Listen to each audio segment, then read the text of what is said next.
Hey, what's up YouTube? This is Eric checking in.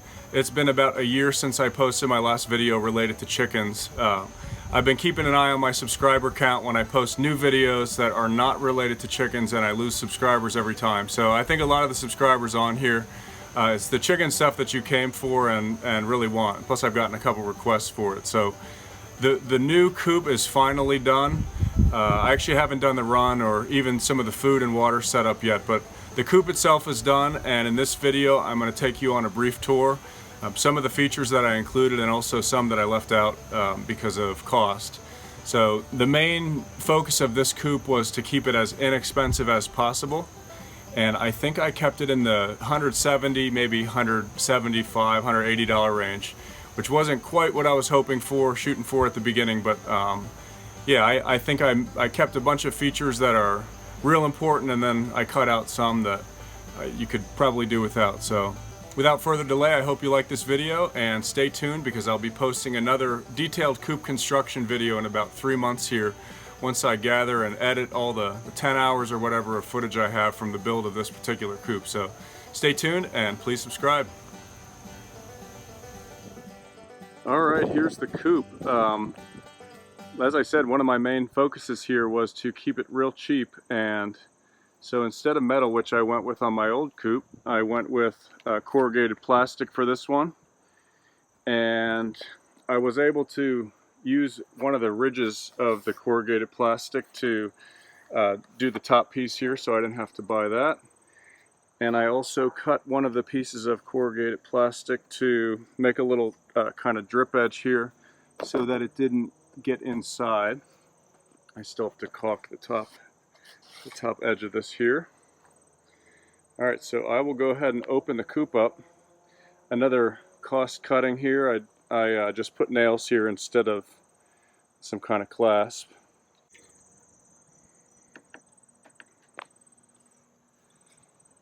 There are a lot of features that I kind of was tempted to include, but it also jacks the price up. So this is, oh, I didn't mention this. I used pallet wood for the entire exterior of this.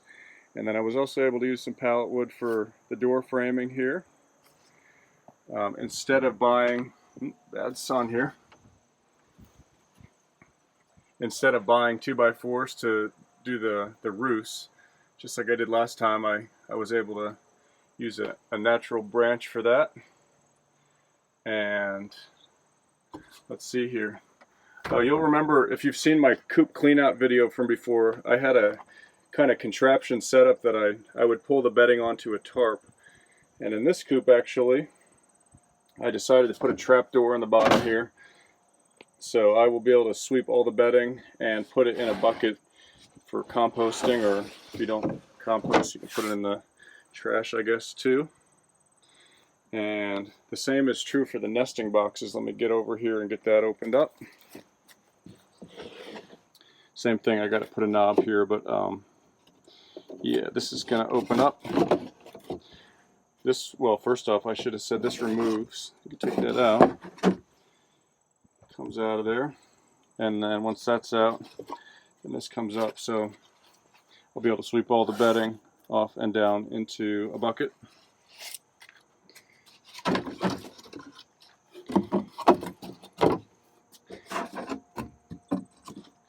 You'll note here, and if you've seen my other coop videos, I put linoleum in both of those, which was a nice feature, but it's about a $25 expense. So I skipped it this time, and I simply painted the floor. Let's see if there's anything else to say here. Well, you can see I added a $2 vent here instead of a fairly pricey window, which is what went into my other coops. And at the top, for a little more ventilation, I cut 1.5 inches. Well, this isn't quite 1.5 inches gap, but that should be enough for a little ventilation and not big enough for any real predators to get in here.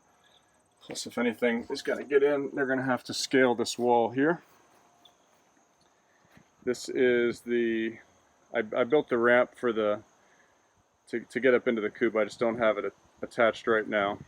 Similar door construction as what I did last time. I have the door on a track, and this just comes up and down. I'll be able to, I drilled a hole in here, I'll be able to stick a bolt through there just to keep it locked.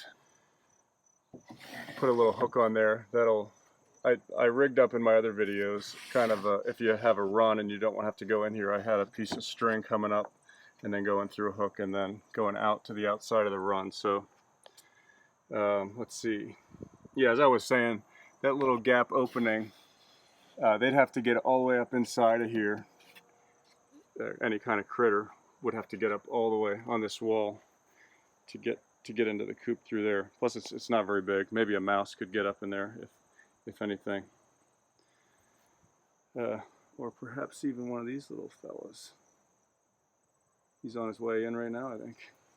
I think that might be it for now. I'm gonna, as I said in the intro here, I'm gonna post a pretty detailed construction video of this. I have a ton of footage and it's gonna take a long time to compile it, so plus we got a baby on the way here any day now, so it's gonna be pretty crazy around here. I'm hoping to realistically get the other video up to the site in about, up to YouTube in about 3 months maybe. If you have any questions on this one, you can shoot them to me down below. And until my next video, this is Eric signing off. Please subscribe.